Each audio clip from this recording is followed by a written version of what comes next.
Airtel 3-4 बड़े संकटों से उबरकर अब बाजार में कई मोर्चों पर एक स्वस्थ आकार में है। इनमें 2016 में जियो के आने के बाद पैदा हुई अड़चनें भी शामिल हैं। भारतीय एयरटेल के चेयरमैन सुनील मित्तल ने बृहस्पतिवार को यह बात कही।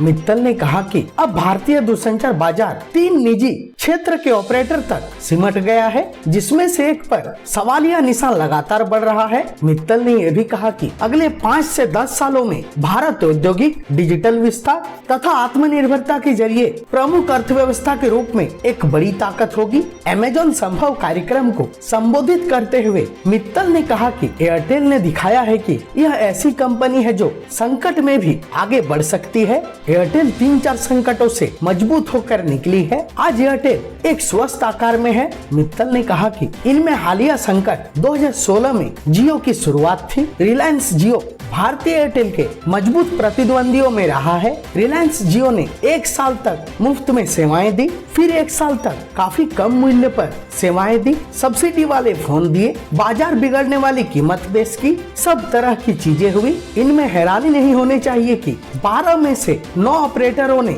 अपना बोरिया बिस्तर बांध लिया। ये ऑपरेटर्स दिवालिया हो गए, हमारे साथ या एक दूसरे के साथ इनका विलय हो गया। बिना कोई ऑपरेटर का नाम लेते हुए सुनील मित्तल ने कहा कि आज हम 3 निजी ऑपरेटरों तक सिमट गए हैं। इनमें स्पष्ट तौर पर एक ऑपरेटर पर लगातार सवालिया निशान लग रहा है। मित्तल का इशारा वोडाफोन आइडिया की ओर थी। ऐसे में हमारे 1.3 अरब की आबादी वाले देश में हम सिर्फ 2.5 ऑपरेटर तक सिमट गए हैं। हमने अंतिम इम्तिहान भी पास कर लिया है। सुनील मित्तल ने यह भी कहा कि एयरटेल ने प्रतिस्पर्धा का डटकर मुकाबला किया, अपना बाजार हिस्सा बढ़ाया, ब्रांड से जुड़े रहने के उपाय किए, ब्रांड इंडेक्स में सुधार किया और पिछले 8 से 9 माह में अधिक ग्राहकों को अपने साथ जोड़ा। ये बयान सुनील मित्तल ने एयरटेल की तरफ से दिया।